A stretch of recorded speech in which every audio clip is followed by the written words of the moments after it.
Road to Worlds weekly recap, week 5 coming at you. Now, last week when we talked, I was focusing on 3 decks in CC and 3 decks in LL, and those have changed a little bit. In CC, I was focusing on Puffin, Syndra, and Jarl. Since then, I have cut away Puffin from my list. Since we only have weeks 6, 7, and 8 left to go, I narrowed it down to 2. So for the last 3 weeks, we're only going to be playing Syndra and Jarl, deciding which one we want to be playing at Worlds. In LL, I was working on Zen, New, and Starvo. I have kept Starvo on the list, but I have actually removed New and Zen, and I have added Aurora. Now, I had a stream on Monday that was labeled Back on My Cope, and it was supposed to be funny, but I've actually been working on Aurora, and I think that there is really something there in LL. So I've been testing the deck. I'm trying different things, and I'm working on it. So I'm working on Starvo and Aurora in LL, and I'm working on Cinder and Jarl in CC. And those are the 2 decks I'm practicing. And I've got some data to show you that we took from this past week. Taking a look at the data for week 5, let's start with Syndra. We're just going to go ahead and start with CC and take a look at Syndra. Now, my week 5 data that we're taking a look at here, you'll notice that I played 12 games of Syndra. I had a 91.7% win rate. I think I went 11-1 in those 12 games. And it is in the green this time because we are up above where we were. We had a 54% increase. I think seeing a 54% increase is not entirely accurate of what's going on. I do think my list is starting to come together. It's feeling cleaner. It's feeling smoother. But ultimately, we're aiming to be at 70% or a little bit above it right before we get into Worlds. Going up to 91% feels a little bit high rolly, like we got a little bit lucky. Like we talked about Parched Terrain last weekend, that card has pulled its weight, been absolutely phenomenal against Verdance. It's probably also going to be good against Fatigue Jarl because they're looking to gain a lot of life and trying to loop us at the end of the game. So that 54% is a little high, but it's also very good, and it means we're moving in the right direction. Now, taking a look at Syndra, our total win percentage is 69%. Nice. Being at 69% is just below where we want to be. We want to be at that 70% mark. So we're just below where we want to be with still 3 weeks to go, which means we need to keep going. We need to keep pushing. And we need to keep improving. Our best matchup is Florian. We have an 83% win rate into Florian, and I think that's across like 6 or 7 games total. Florian is starting to feel pretty good. Mask of the Pouncing Lynx fits him pretty well. I feel very comfortable in the matchup. I feel like I've learned a lot in that matchup and just had some pretty good testing partners. So it does feel very, very good against Florian. I'm actually 1-2 against OG KO, so 3 total games, and I've won one of them. One of those games, I had a very clunky hand, like on turn 4, a very pivotal turn in the game. I had a hand that like didn't really have a lot of go again, or it was pretty clunky or pretty awkward. One of the games, they played like 2 Blood Rush Bellows in the first like 4 turns of the game, and I just kind of got ran over. And then one of the games, like they jammed a Scowling Flush Bag in front of something, and it took a card I wanted to Arsenal, so it worked out in my favor. So kind of both ends of the spectrum there on that matchup. I do think OGKO is better than 33% for us, but a matchup I'm still working on and trying to figure out. So Syndra looking pretty good, and we're seeing an improvement from last week, which is where we want to be. Moving on to Jarl. If we take a look at week 5 data, we went up from 18 games to 26 games, so we were able to get in 8 more. I do have a 69.2% win percentage at this week, which is a 13.7% increase. That is good. That's where we want to be. We want to see this increase. We're almost at that 70%, which is great. I'm starting to get more comfortable with the Jarl deck. I'm figuring out more specific matchup spreads for what we're looking for. So seeing the Jarl deck kind of come together is exactly where we want to be. Taking a look at the total stats for the deck, we have a 59.1% win rate across all of like the 44 games that we've played. I am 6-1 into Gravy, or 7-1 into Gravy, I think. We've played 7 or 8 total Gravy games, and the only one I've lost is where I didn't get Compass. 87% against Gravy is awesome. I think that Gravy is going to be very, very good and very popular at Worlds. So seeing this do so well against Gravy is like giving me a lot of hope. When we talk about our worst matchup, I thought I had played multiple Verdance games, but I've played one apparently, and it was on stream last night, or I guess tonight when I'm recording this. And we got absolutely rolled by Annabelle, who was testing into us. This is a matchup that I'm considering adding like Oasis Respites for, or looking for, just more tech cards that can kind of help us out. Poison the Wells were not enough to get us across the finish line this game. The channel of the Millennium Tree was the biggest hurdle that I had to overcome in this game, and it felt very like weird, and I wasn't able to get into the driver's seat at any point. So really looking for ways to try and keep growing with the Jarl deck, make that Verdance matchup a little bit better. A couple of people have suggested Oasis for Spite, so we'll probably look into that and see where we can fit that into the list. Moving into LL, we're going to start with Starvo. My win percentage from week 3 to week 5 actually dropped 5.5%. I went from 62.5 to 57.1%.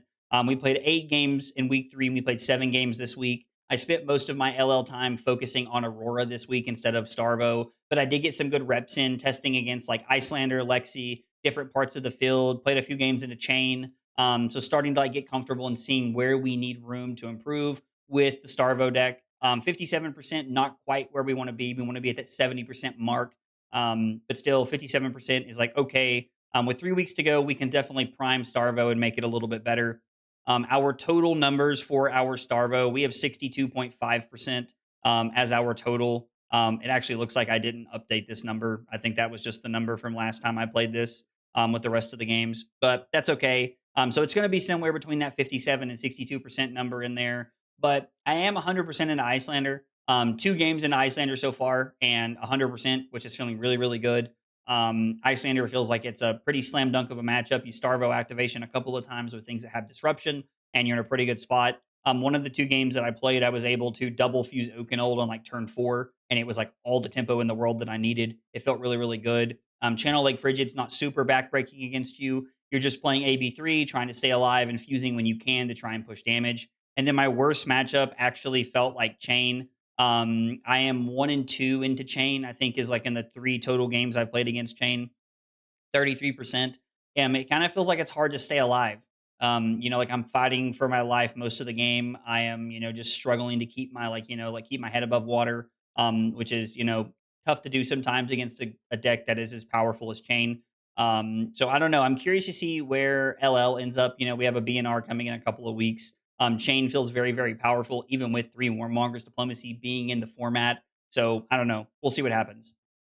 Looking at Aurora for LL for week 5, our week 3 to week 5 data was a pretty significant improvement. We had a 77% win rate across my 13 games. I think I went 8-5 with Aurora, or maybe I went 9-4. I can't remember.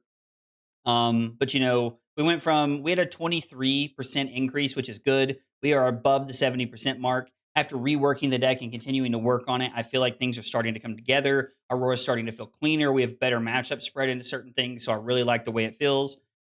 My total win percentage on Aurora is 65.4%, so basically 65.5.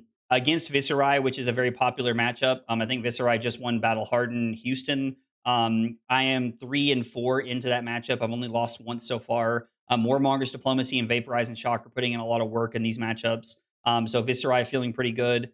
And then I am 2-4 into new, I think, so far in total. This is a matchup that was pretty favored in CC for a while. So not being able to win this matchup in LL has been pretty interesting. Fortunately for us, I think that Rune Blades are going to keep a lot of the news away. But if we do run into one, we need to have a prepared game plan. So looking to try and improve that matchup next week. But being total overall, we're above 70% on 2 of our heroes, and we are under 70% on 2 of our other heroes, which I don't necessarily think is indicative of anything. It's just kind of where I'm at. They are both the aggro decks that I am performing better with, kind of fits into the name here, but, just enjoying the aggro format just a little bit more. We'll see what happens with the BNR here in a couple of weeks, and we'll kind of see where LL or CC ends up. Right now, I don't think they're going to touch CC, but I do think we can expect to see something from LL. We'll just see how drastic the changes are in LL to kind of determine where we're at. Because Starvo may get a bump, it could be better, it could be worse, and then maybe Aurora's in a better spot. So overall, all of the decks are feeling good. We're going to spend the next week at least, maybe 2. We're going to be trying to get these down to 1 deck in each format so I can know exactly what we want to do and where we want to be moving into the last week or 2 getting ready for Worlds. So with completely changing some of my LL decks around and adding a new one that wasn't even on the list, I do feel pretty obligated to explain where I'm at and what I'm thinking. just so you guys are aware.